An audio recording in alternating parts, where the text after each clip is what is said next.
자, 앞 시간에는 무역대금 결제에 있어서 가장 기본이 되는 신용장에 대해서 이제 알아보는 시간을 가졌고, 이번 시간부터는 그 신용장 결제 방식 이외에 여러 가지로 많이 사용되고 있는 다른 무역대금의 결제 방법에 대해서 세세하게 알아보는 시간을 갖도록 하겠습니다.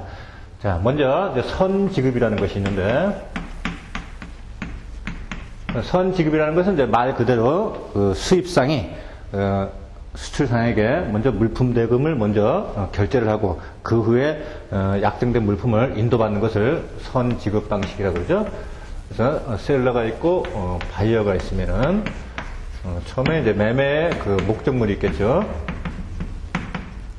계약을 체결한 후에 바이어가 먼저 셀러에게 대금을 송부를 하고 그 다음에 나중에 물품이 선적이 돼서 바이어에게 인도되는 것. 이것이 선지급 방식인데 Payment in Advance에서 먼저 결제한다 이런 얘기죠.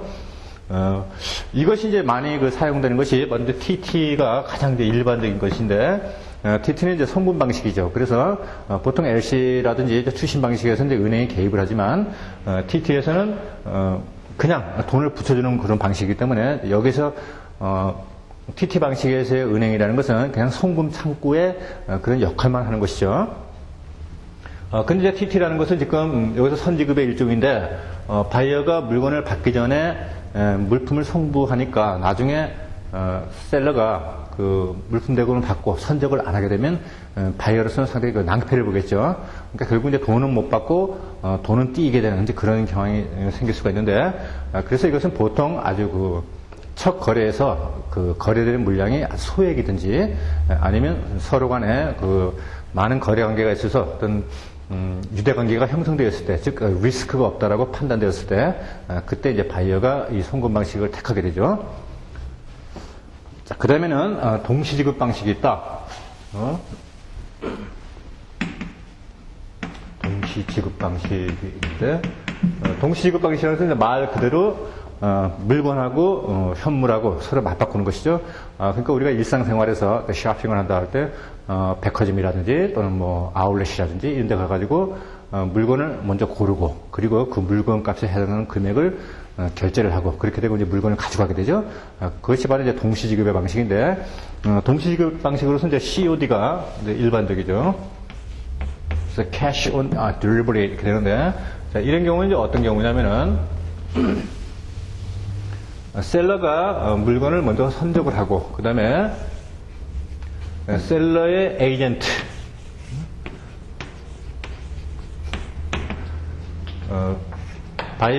바이어 나라에 있는 셀러의 에이전트에게 물품을 송부를 하고 그 다음에 선적을 했다는 증명서로 BL은 바로 바이어에게 송부가 되죠. 그러면 바이어는 바로 그 BL을 가지고 에이전트에 와가지고 물건을 찾아가게 되는데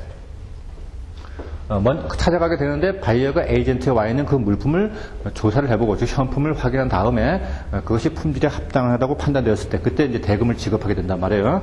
그러니까 이제 이런 거래 방식은 상당히 도착 후에 그 품질을 감정해봐야 알 수 있는 것들 예를 들면 금이라든지 뭐 금의 함량이 순금이냐 18K냐 24K냐 그런 약정이 있잖아요. 그죠? 바로 이제 그런 거에 합당한지 또는 다이아몬드 같은 거, 그 세공의 정도에 따라서 품질이 결정되는 거죠. 이런 것이라든지, 그 다음에 골동품이라든지 진품인지 가짜인지를 감정을 거쳐야 되니까 바로 그러한 고가품의 물건들을 고가품 그리고 특수한 물품들을 취급할 때 바로 이런 이제 동시지급 방식이 사용되는데 그런 바이어는 그 현품을 검사를 해보고 그것이 이상이 없다 그러면 대금을 지급을 하고 대금을 지불하고 그 물건을 이제 찾아가게 되는 것 이것이 바로 동시지급 방식이 되겠습니다. 여기서 동시지급이라는 개념은 수출상의 물품 선적 시부터 수입상에게 물품을 인도하는 시점까지 이해해야 된다. 자, 이 얘기는 뭐냐면은 이 바이어가 셀러의 나라에 있든지 또는 에이전트가 또 있다가 그 이제 가정을 해봤을 때 물품을 선적하기 전에 그 물품을 검사를 해보고 이상이 없다. 그러면 바로 물품을 선적해도 되겠죠. 그러니까 선적 당시에 마음에 들든지 아니면은 선적 후 나중에 인도받을 때 그 품질에 합당하든지 그 두 가지의 조건이 다 맞으면은 이렇게 동시지급이 이루어진다는 것이죠. 다음에는 동시 지급 방식에 서류 상환 지급 방식이 있다. 자, 서류 상환 지급 방식은 뭐냐면은, 먼저, 셀러는 물품을 선적을 하고, 그리고 이 비해를 바이어에게 보내는 것이 아니고, 바이어의 에이전트, 이 바이어의 에이전트가 바이어 나라에 있을 수도 있고 셀러의 나라에도 있을 수 있어요.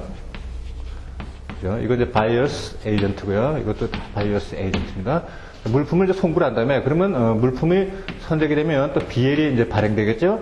이 BL을 바이어의 에이전트라든지 또는 직접 바이어라든지 또는 바이어 나라에 있는 에이전트라든지 좌우지간 물품이 선적됐다는 그런 BL을 제시를 하고 그렇게 되면 이제 선적이 되었다는 증명 서류가 되니까 BL을 제시를 하고 바이어한테 직접 받든지 아니면 바이어의 에이전트한테 받든지 해서 물품 대금을 회수하는 것, 이것이 바로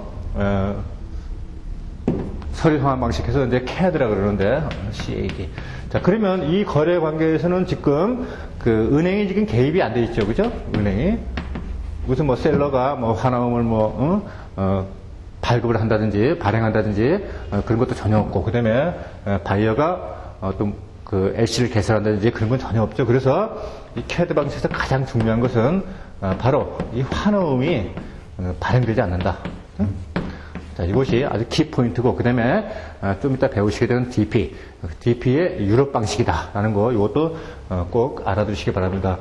만약에 이쪽이든지 바이어의 어떤 특별한 그 에이전트가 없다 그러면은 또 에이전트 대신에 그 바이어가 은행을 선임할 수도 있죠, 그죠? 그래가지고 그렇게 되면 이제 셀러가 이 바이어가 선임한 그런 은행에 또 BL을 제시를 하고 물품 대금을 이제 회수해 갈 수도 있겠죠. 좌우지간 이 CAD 방식에서 가장 중요한 것은 바로 이 환호음이 없다라는 거, 그리고 그 DP의 유럽 방식이라는 거, 이것이 아주 가장 그 핵심적인 키포인트라고 하겠습니다. 자, 그러면 그 다음에는 어음 지급 서류 인도 조건에서 이제 DP 방식이 있게 되는데, DP는 Document Against Payment. 그래서 그 약으로 이제 그 DP라고 이야기를 하고, 그 다음에 이제 추심 방식이 되겠는데, 자, 이것은 뭐냐면은 셀러하고 이제 바이어하고 매매 목적물이 있는데, 먼저 셀러는 물품을 선적을 하고 BL을 바이어에게 송부하는 것이 아니고 셀러 측의 추심은행, 이것을 이제 그 리미팅 뱅크라고 그러는데, 리미팅 뱅크라고 그러죠. 이건 추심은행. 추심은행에 가서 추심은행의 역할을 하는 은행이 딱 정해진 것은 아니고, 셀러가 자기의 그 주 거래은행을 선정해서 바로 그 역할을 이제 맡게 되는 것이죠. 그럼 추심은행에 이 BL 선적 서류와 함께 그 바이어가 요구한 기타 증명서, 그것을 추심은행에 제시를 하고, 그럼 추심은행은 바이어 측의 거래은행인 추심은행. 자, 이것은 이제 추심의뢰은행이고, 이것은 추심의뢰은행이고, 이것은 추심은행이 되죠. 그리고 이것은 셀러 측의 거래은행, 이것은 바이어 측의 이제 거래은행이 되죠. 그러면 추심은행에서는 이 BL을 갖고 있죠. BL을 받고 그 BL이 선입금이 이제 왔다는 것을 이 바이어에게 통지를 하게 되죠. 그럼 바이어는 이 목적물에 해당하는 수입 대금을 추심은행에 결제를 하고 BL을 찾아가게 되죠. 바로 이렇게 하면은 이제 물품의 인도와 그리고 이제 지급이 끝나게 되는데, 자, 문제는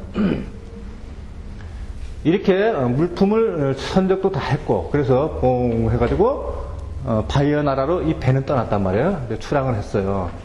그래서 바이어 국가에 도착을 했어요. 그런데 이 바이어가 나중에 많이 바뀌어서 저 물건 팔아봐야 뭐 별 이득도 없고, 별 그 경제적인 소득이 없을 것 같다라고 판단을 해서 그 물품을 수입하지 않기로 변심을 했단 말이에요.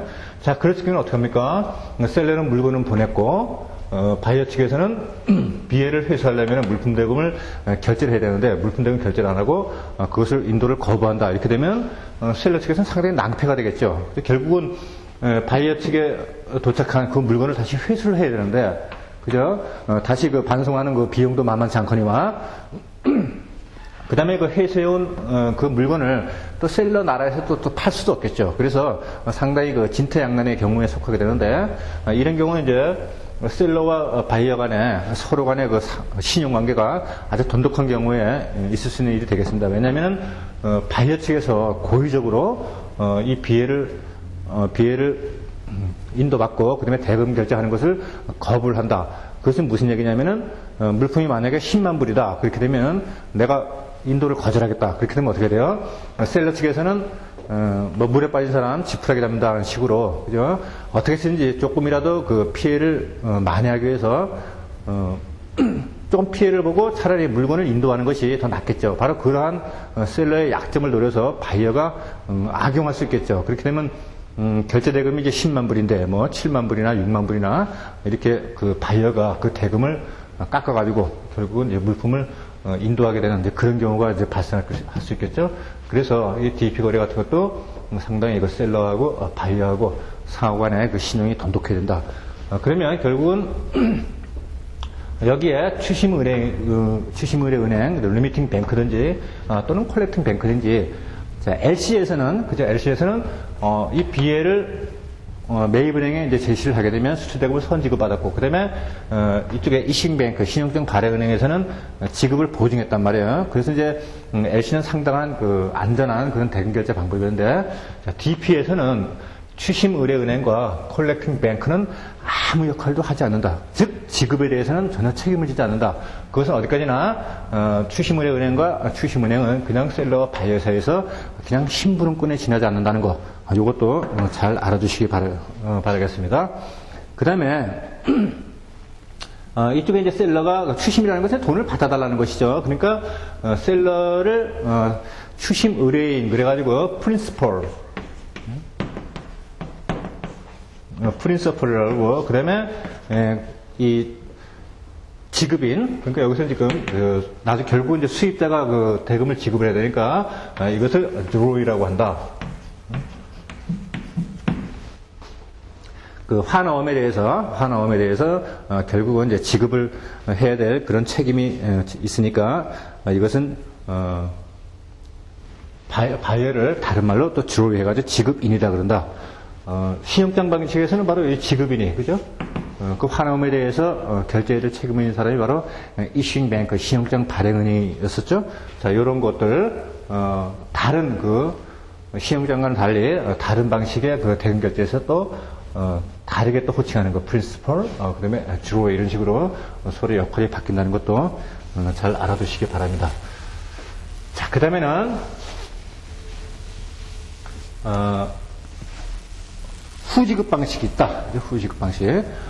결국은 이게 DP라는 것은 이제 동시지급 방식인데 어떻습니까?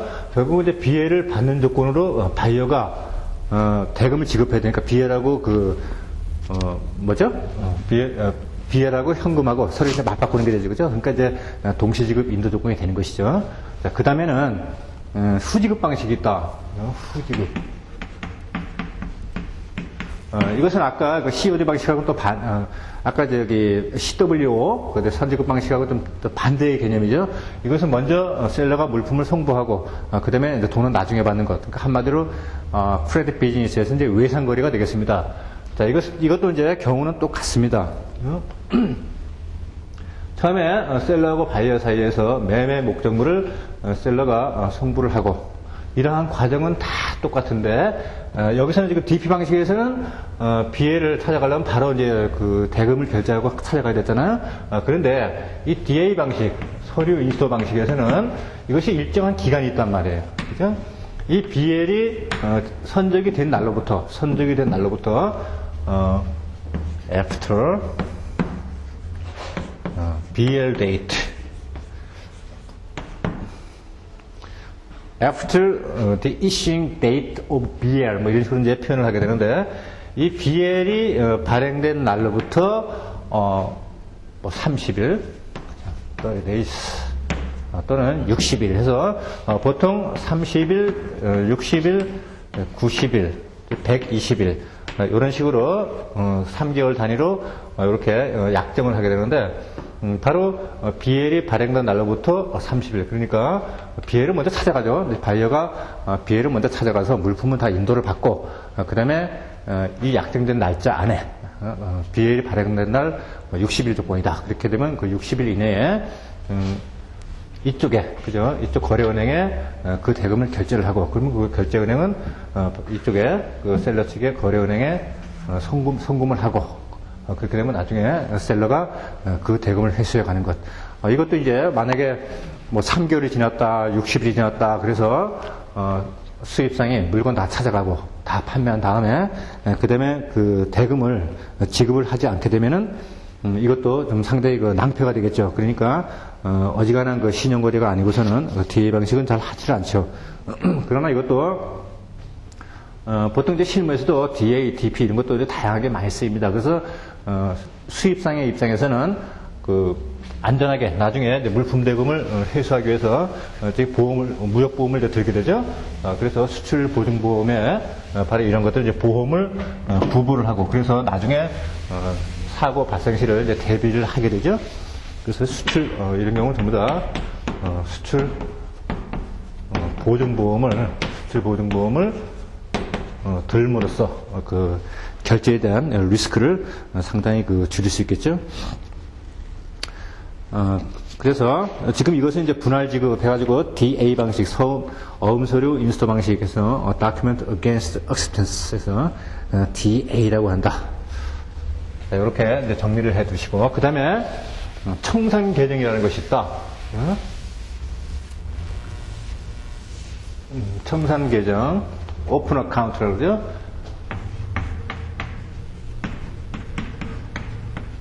이것도 결국 이제 외상거래입니다. 그래서 셀러하고 바이어하고 어떤 매매 목적물이 있는데 이것이 수차에 걸쳐서 계속 인도가 된단 말이에요. 그러면 그때마다 계속 송금을 한다든지 LC를 오픈한다든지 그것이 불편하기 때문에 어떤 서로 간에 이제 약정된 기일에 그것을 결제하는 것으로 그렇게 장부상으로만 기록을 하고 실제 대금 결제를 하지 않으면서 장부상으로만 그것이 기록이 되고 나중에 그것이 만기일이 되게 되면은 서로 청산하는 방식 이것이 바로 오픈 어카운트 청산 계정이 되겠습니다. 예를 들면은 서로 매월 10일에 결제를 하기로 했다. 그러면 7월 10일, 8월 10일 해서 매월 10일이 되게 되면 이제 결제를 해야 되겠죠. 그럼 바이어는 그때까지 선적된 물품에 한해서 이 셀러에게 결제를 하게 되고 그 다음에 또 8월 10일 되면 또 결제를 하게 되고 그러니까 결국은 이것도 이제 외상거래가 되는 것이죠. 근데 아까 이제 DA나 DP 같이 어떤 은행을 통해서 BL이 교환되는 것이 아니고 바로 셀러에서 바이어에게 BL이 바로 인도가 되고 상품도 바로 인도가 되죠. 다만 결제만 그 장부상에 기록된 것을 서로 청산해가는 그런 계정이 되겠습니다. 쉽게 말하면 그냥 그 예생장부가 있어가지고 내 언제까지 돈 줄래? 그러면 이제 뭐 한 달 주겠다, 뭐 2달 주겠다 하고 이제 그렇게 서로 이제 약속된 날짜가 이제 있겠죠. 그러면 이제 그때 가서 바이어가 결제를 해주면 되겠습니다. 이것은 이제 보통 본사가 이제 한국에 있고 지사가 이제 해외에 있는 경우 이런 경우에 이제 빈번하게 본사에서 해외 그 법인에다가 물품을 송부할 때 그런 경우에 이제 많이 쓰게 되죠. 그런 경우 이외에 어떤 셀러하고 바이어하고 해외 본점 관계가 아닌 경우에 이제 오픈 어카운트를 쓸 경우에는 바로 이제 어떤 은행이 이렇게 있단 말이에요. 은행과 은행이 이렇게 있고 그죠? 그러면 바이어는 은행에다가 권한을 위임을 하죠. 자, 매월 그날이 되면은 바로 이 결제 대금을 결제를 해 주세요 하고 이렇게 요청을 한단 말이에요. 그러면 서로 환거래가 약정되어 있는 이 은행과 은행끼리 사이에서 이 은행은 다시 이것을 셀러의 나라에 있는 은행에다가 그것을 이제 위임을 하게 되죠. 그렇게 되면 약정된 기일이 돼가지고 셀러는 이 BL을 제시를 하고 이 BL의 원본은 바이어에게 가고 여기서 이제 카피가 되겠죠. 4분이 돼요. 4분을 이 은행에다가 제시를 하고 선적을 했다는 그 증명서로서 4분을 제시하고 결국 이제 대금을 이제 찾아가게 되는데 이제 문제는 이 셀러가 실제 물건을 선적하지도 않았으면서 이 비해를 유조해가지고 이 은행으로부터 사본을 제출해가지고 물품을 대금을 인수할 그럴 가능성이 농후하단 말이에요. 그러니까 이것도 이제 서로 이제 오픈 어카운트가 되려면은 셀러하고 이 거래 은행 간에 어떤 상당한 그 신용 관계가 형성이 되어야지만이 가능한 그러한 조건이 되겠습니다. 이렇게 해서 선지급, 후지급, 그다음에 동시지급, 그다음에 오픈 어카운트까지 쭉 알아봤고, 이번에는 좀 다른 결제 방식인 국제 팩토링에 대해서 이제 알아보도록 하겠습니다. 자, 팩토링에서는 셀러가 있고 또 이제 바이어가 이렇게 있죠. 자, 이것은 이제 어떤 경우냐면은 신용장 방식 같은 경우는 이제 물품을 수입하기 위해서 바이어가 매매 목적물에 대한 일정한 금액을 은행에다가 예치를 해야 됐단 말이에요. 그리고 또 셀러는 그 수출 대금을 이제 회수하기 위해서 매입은행에 선적서를 제시를 하고 그리고 환원을 발행해가지고 수출 대금을 이제 회수하게 되고 그래서 그 사이에서 상당히 그 번잡하고 그다음에 서류 교환도 많고 또 어떻습니까? 이제 무역 거래에 대해서 잘 모르는 그런 사람들에겐 상당히 어려운 일이 되겠죠. 그래서 이 셀러하고 바이어 사이에 이 팩토링 회사가 존재를 하게 된단 말이에요. 그래서 셀러에게는 지급 보증을 하고 바이어에게는 물품의 인도 보증을 하게 되는 것. 바로 이제 중간에 이제 은행과 같은 이제 그런 역할을 하는 게 바로 이제 팩토링이 되는 것이죠. 자, 그래서 일단 그 팩토링에 대한 어떤 개념적인 것을 보게 되면 팩토링이란 판매자가 구매자에게 물품이나 서비스를 제공함에 따라 발생하는 외상 매출 채권과 관련 팩토링 회사가 판매자를 대신하여 구매자에 관한 신용조사 및 신용위험의 인수. 자, 신용위험의 인수라는 것은 결국은 이 팩토링 회사가 바이어를 대신해서 그것을 보증해서 셀러에게 대금을 지급한다는 것을 보증한다는 것을 이제 의미하게 되죠. 그 다음에 매출 채권의 기일 관리 및 대금에서 금융의 제공, 기타 회계 처리 등의 업무를 대행하는 금융 서비스를 말한다. 그 다음에 엔드 팩토링의 규범은 FCI에서 팩토링 체인 인터내셔널의 그 규약을 따른다 할까?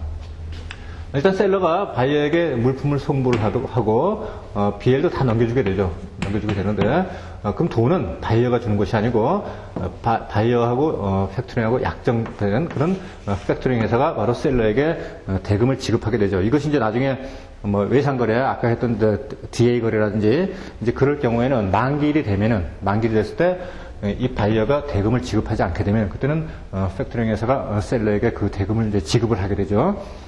그와 반대 경우로 셀러가 물품을 인도하지 않았을 때 그것에 대한 책임도 역시 그 팩토링 회사가 다 지는 것이죠. 자, 그러면 그 팩토링의 그 이점, 국제 팩토링의 이점에서 알아보면 먼저 수출상의 입장에서 보게 되면 수출 대금의 회수를 수출 팩터, 익스포트 팩터가 보증함으로 신용거래에 따른 위험 부담이 없다. 그렇죠. LC 거래나 이런 거와 달리 여기 지금 팩토링 회사가 그 LC처럼 중간에서 은행처럼 이제 보증을 딱 쓰고 있으니까 물품을 넘겨주어도 나중에 물품 대금을 떼일 우려가 없겠죠. 그 다음에 무신용장 거래를 통하여 대경쟁 강화는 물론 신시장 개척에 용이하다 돼 있어요. 적절한 이 바이어가 신용이 없어가지고 이 나라에 이제 수출을 하고 싶은데 적절한 그 신용도 있는 그런 바이어를 찾지 못했단 말이에요. 그래서 어떤 위험을 무릅쓰고라도 이쪽에 그 시장을 개척하기 위해서는 물품을 송부를 하고 그래서 판매를 해가지고 거기서 많은 소비자를 확보를 해야 되는데 이 물품 대금을 회수하는 데서도 어떤 리스크, 그런 위험이 있다라면 그것은 참 힘든 일이 되겠죠. 그러나 바로 이 팩터가 그것을 보증을 해주고 있기 때문에 신시장을 이제 과감하게 개척할 때 유용한 방법이 되겠습니다. 다음에 신용장 및 출신 방식에 비해서 실무 절차가 간편하다. 그렇죠. 뭐 은행을 번다하게 드나들 필요가 없겠고 그리고 다른 방식과는 달리 어떤 서류가 많은 서류가 오고 가는 것이 아니기 때문에 거기에 대한 이제 수술 비용도 많이 절약이 되고 그리고 실무적으로도 절차가 많이 생략이 되니까 이제 간편한 방식이 되겠습니다. 그 다음에 대금 회수 및 수출 채권의 기일 관리 등 재반 회계 업무의 부담에서 벗어나 생산 및 판매에만 전념함으로써 원가 절감과 생산성 증대를 실현할 수 있다. 그렇죠. 속되게 표현하면은 팩터가 셀러에게 너는 물건 잘 만들어서 수출하라. 나머지 그 돈에 대한 것은 내가 다 받아줄 테니까 걱정 말고 품질이나 잘 신경 써가지고 좋은 제품을 만들어라. 바로 이런 얘기가 되겠습니다. 그러니까 이제 수출상으로서는 이제 그 비용 회수에 대한 그 리스크가 없으니까 오로지 그 제품 개발에만 몰두할 수 있는 그런 장점이 있겠죠. 그 다음에 수입상, 수입 팩터가 지급 보증을 함으로써 신용 구매가 가능하다. 그래서 자, 그러면 여기 이제 팩토링 회사가 이렇게 되는데 보통의 그 팩토링 회사도 물론 있지만은 대부분이 은행이 이 역할을 떠맡는 경우도 많습니다. 그렇게 은행이 팩터가 될 수도 있고, 그 다음에 국제 또 팩토링 금융 전문 회사가 있을 수도 있고, 자, 그 다음에 수입상에서 보게 되면 수입 팩터가 지급 보증을 함으로써 신용 구매가 가능하다. 그렇죠? LC 같은 경우는 그 일정한 그 자금을 이제 은행에다 예치를 해야지만이 물품을 나중에 그 송부받을 수 있단 말이에요. 근데 여기서 지금 당장 지금 돈이 없단 말이에요. 바이어가 물품을 수입해야 되는데, 근데 팩토링 회사에서 그것을 보증을 해주니까 외상 구매가 가능하다는 얘기죠. 그 다음에 납부는 제가 이제 말씀드렸고, 신용장 발행에 따른 수수료 등 비용 부담이 없다. 이것도 제가 말씀드렸고, 그 다음에 수입 결제 자금의 부족 시 금융 수혜가 가능하다. 그죠?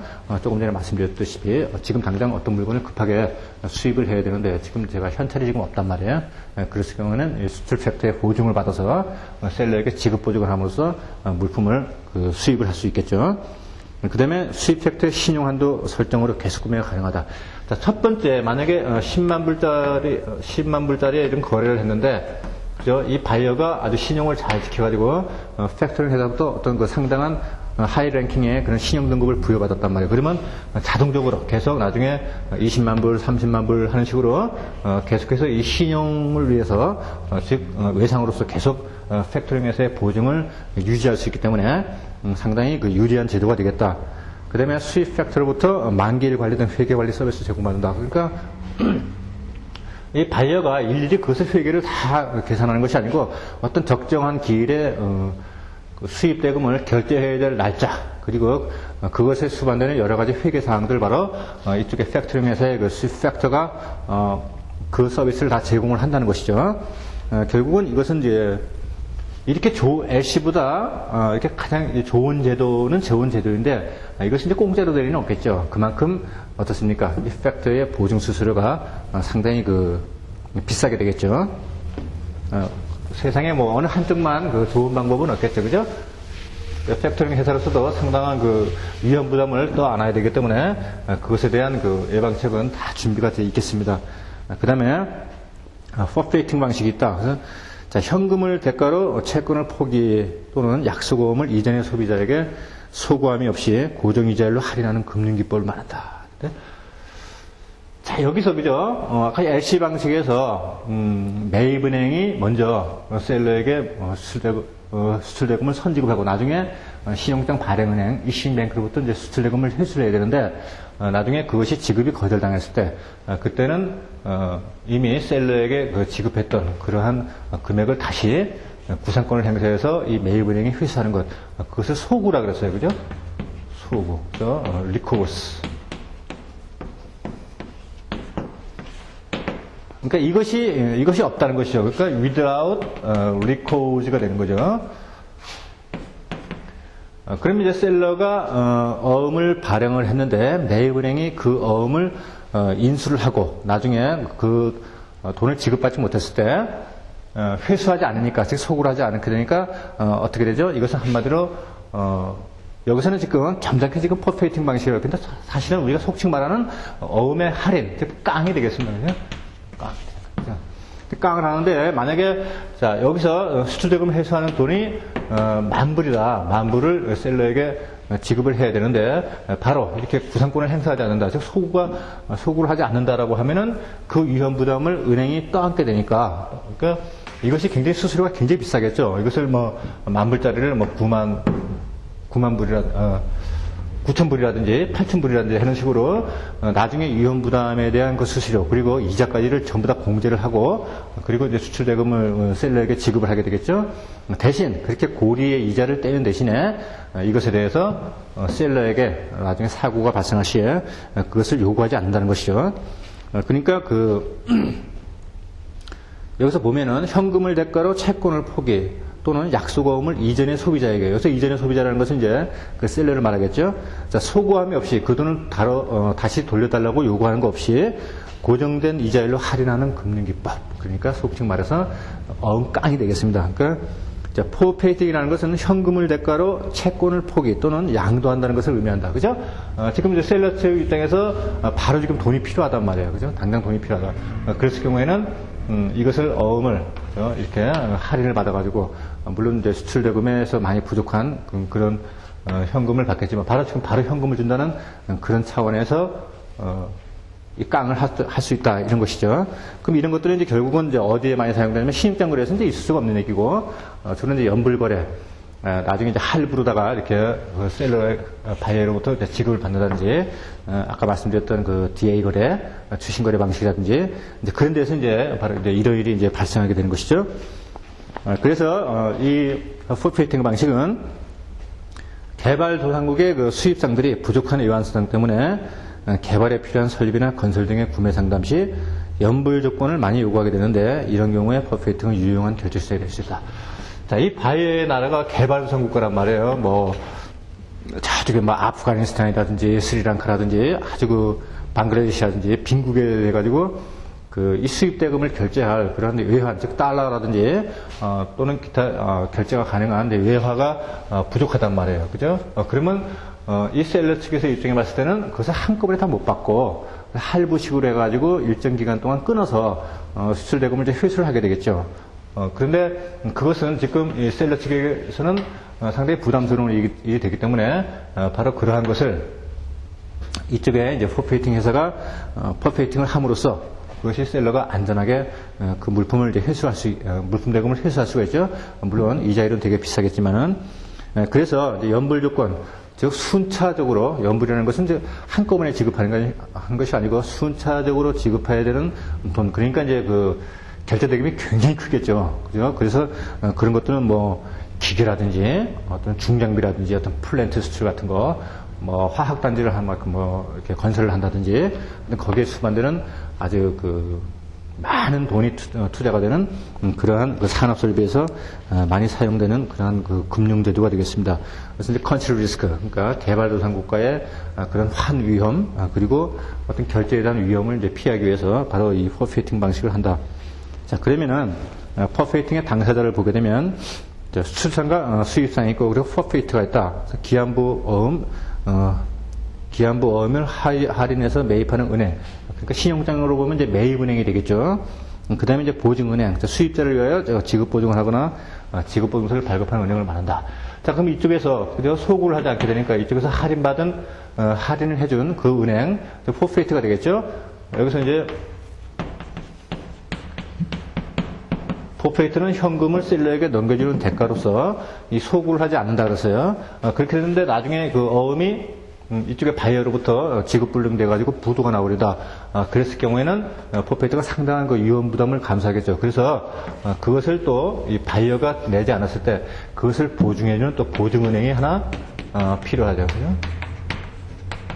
그러니까 이제 보증은행의 보증을 담보로 해서 포페이트는 그 셀러에게 그 어음을 이제 할인을 해주고 이제 현금을 내주게 되는 것. 이것이 바로 포페이트와 이제 보증은행의 역할이 되겠습니다. 그러면 이제 퍼페이팅의 특징을 한번 살펴보면, 환어음 할인금융이 180일 내에 단기금융인데 반하여 최장 10년까지의 장기이다. 이렇게 돼 있어요. 그러니까 보통 일상적인 그 DA라든 DP 거래에서 보통 이제 그 인수은행의 어음을 인수하는 대가로서 그 최종적으로 그 셀러에게 유예해주는 그러한 기간이 180일 정도, 최 단기로 30일, 60일, 90일, 120일, 그 다음에 180일 이렇게 쭉쭉 나가게 되는데, 바로 그 180일의 단기 금융에 비해서 이것은 퍼페이팅은 바로 이제 연불거래이기 때문에 큰 금액을 장기간에 걸쳐서 결제를 하기 때문에 최장 그 10년까지의 그 장기이다. 그리고 국제 팩토링은 통상 10만 달러 이내의 소액을 대상으로 한다. 아까 했던 그 팩토링 방식은 소액, 10만 달러의 소액만을 취급을 하는 것이 이제 거래의 한계가 되는데, 어디 퍼페이팅은 거래 규모가 상당히 크기 때문에 이것이 중장기로 연불되는 그런 금융이다 라는 특징이 있고, 자, 연지급 어음을 매입한 자는 전 어음 소재에게 소유권을 행사할 수 없다. 바로 이거 포페이터가 되죠. 포페이터는 나중에 어음이 부도가 나더라도 여기에 셀러에게 그 돈을 다시 내놔라 하고 상환 청구를 할 수 없다는 것이죠.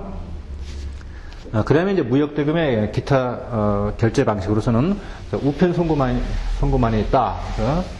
이것은 이제 그 우체국을 통해서 수표를 송부하는 것, 이것을 바로 우편 통지만이라고 하죠. 우편 송부만. 그래서 자, 은행이 수취인에 대해 일정한 금액직을 위탁하는 지급 지시서를 우편에 통지하는 방법으로서 신속을 요하지 않을 때 그렇게 사용한다 이거죠.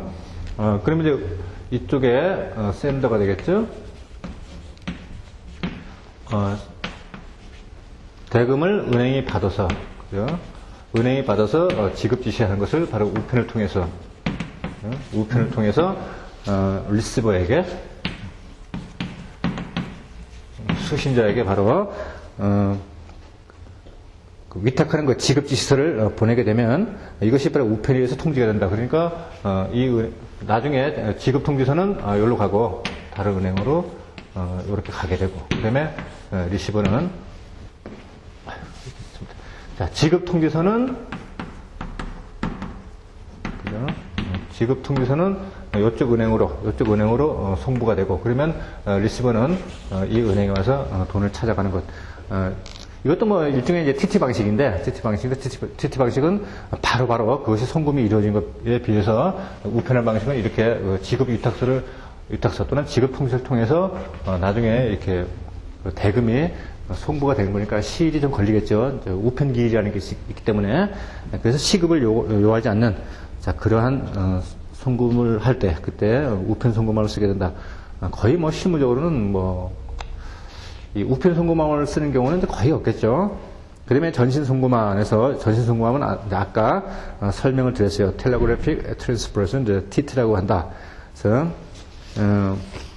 조금 전에 말씀드렸다시피 이렇게 이것은 우편을 통해서 나중에 리시버는 이러한 지급 통지서라든지 지급 위탁서를 이렇게 우편을 통해서 받게 되는데, 은행과 은행 간에는 이제 전신 케이블이 있고 또 스위프트가 있는데, 그것이 아니고 은행에서 이 은행으로 메일을 통해서, 은행을 통해서 이렇게 그것이 통보가 된단 말이에요. 근데 TT 같은 경우는 바로 케이블을 통해서 바로 은행으로 송금되기 때문에 당일 또는 아무리 늦어도 그 다음 날에는 다 송금행위가 이제 끝나버리게 되죠.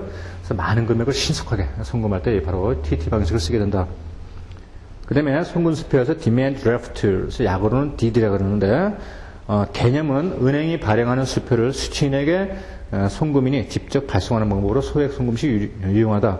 자, 수취 시 송금수표가 신용 있는 은행으로부터 발행된 은행수표, 뱅커스 체크인지 여부의 확인이 중요하다. 되는데, 이쪽에 대금을 결제하려는 사람은 예를 들어서 이제 만불이다. 그럼 만불을 은행에다가 예치를 하고 결국 이제 수표로 바꾸는 것이죠. 그래서 이 만불에 상당하는 수표로 바꾼 다음에 돈을 갖다가 이렇게 봉투에서 보낼 수는 없으니까, 그러니까 이제 수표를 바꿔가지고 그 다음에 이것을 다시 수신자에게 보내는 그런 방법인데, 이것은 이제 나중에 이쪽에 달성이 송금자가 이 수표를 위조할 가능성도 있단 말이죠. 수표를 위조해가지고 이쪽으로 이제 보낼 그런 이제 우려도 있기 때문에 반드시 이것이 아주 공신력 있는 그 은행에서 발행된 것인지, 또 그렇게 발행된 수표라면 그것이 완전히 안전이 입증된 그런 수표인지를 반드시 확인해야 될 그럴 필요가 있겠다. 그래서 이것도 이제 많이 옛날에는 이제 LC라든지 이런 것이 송금 방식이라든지 이런 것이 보편화되지 않았을 경우에 아주 옛날에 사용됐던 그런 방식이고, 현재에서는 거의 사용되지 않는 그런 옛날에 관행적인 그런 송금 방식이라고 이해를 하시면 되겠습니다. 자, 이렇게 해서 무역대금의 다양한 결제 방법에 대해서 알아봤고, 다음 시간부터는 좀 더 세밀하게 무역 대금 결제에 있어서 가장 중요한 LC에 대해서 세심하게 살펴보는 그런 시간을 갖도록 하겠습니다. 수고하셨습니다.